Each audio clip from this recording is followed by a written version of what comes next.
First, I want to thank you for being here for the last session.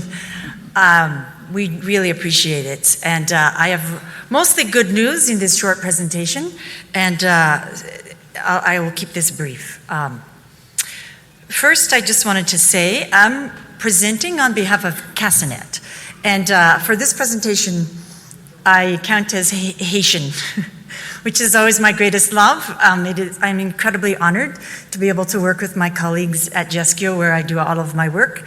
And the Castanet network is a network in Latin America, and I will tell you about the countries in just a minute. So this talk is about improved survival over time in patients with TB and patients with HIV over the last 15 years. I just wanted to start with a reminder about the changes in the guidelines. So the WHO guidelines in 2006 recommended ART for patients with a CD4 count less than 200 or stage 4 disease. In 2010, that shifted to less than 350 or stage 3 or 4 disease. And 2013, less than 500, and in 2015, universal ART. And the guidelines for patients with TB also shifted so that once we diagnosed TB, we started ART earlier.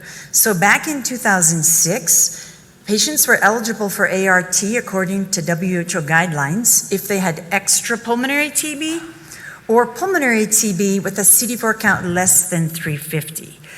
And then the timing of ART, there was a big concern about iris and adverse drug events. So the guideline was, if you diagnosed a patient with TB, start ART, even if their CD4 count was under 200, start ART 2 to 8 weeks after TB treatment when the patient had stabilized on TB treatment. If the CD4 count was 200 to 350, ART could be delayed until after the intensive phase. And if the CD4 count was greater than 350, you could delay ART until after TB treatment was complete and then reassess ART eligibility. So that was all for patients with pulmonary TB. With extrapulmonary TB, you would have treated immediately because that counted as stage 4. In 2010, based on studies that showed higher mortality if you had advanced AIDS and you delayed antiretroviral therapy in patients with TB, the guidelines shifted to say, you know what, TB HIV it's a terrible synergy. So when you diagnose the patient with TB, start ART sooner and within the first 8 weeks. And then in 2013 and 2015, the guidelines said, you know, if the CD4 count is less than 50, ART should be started within 2 weeks after starting TB treatment. So the cohort that we have is people living with HIV enrolled on ART at Castanet sites in Brazil, Chile, Haiti, Honduras, Mexico, and Peru. It was all patients who were at least 18 years of age. They were ART naive at their first clinic visit from 2006 to 2015, and we defined baseline tuberculosis as TB diagnosed before or within 30 days before or after enrollment. These are the baseline characteristics by TB status. So our cohort had 19,197 patients. Of those patients, 1,306 or 7% had baseline TB. The patients, these are the characteristics by TB status. So you can see that TB was more common in males, in patients from Haiti or Peru, in patients that had primary education or less, in those of older age, and those with lower CD4 count. So Brian Shepard had a poster at CROI in 2019, and his question was, it is also the Castanet cohort, our question from Castanet, was, with those guidelines that have shifted to recommend earlier antiretroviral therapy, had we indeed started therapy earlier? So he characterized the temporal trends in the time of ART initiation, and he compared trends between people living with HIV with and without baseline TB. He assessed the median time to ART initiation as a function of baseline TB status, CD4 count, and year of enrollment from a multivariable Cox regression model. And he did two-way interactions that included TB status, CD4 count in year, and the model adjusted for sex, education, and age, and was stratified by site. So this is an amazing slide, and I'm going to transition from this into the slide showing lower mortality. So the key points from this slide, this was Brian's slide from CROI.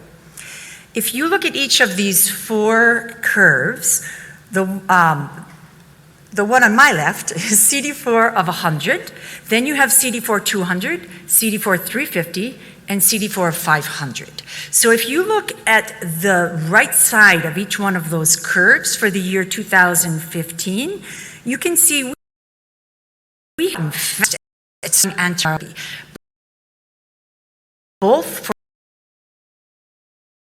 for patients with T and without sites in Latin America. But if you look back at the left side of these curves, 2006, particularly in the CD4 of 500, those patients without TB were waiting over 600 days to start ART.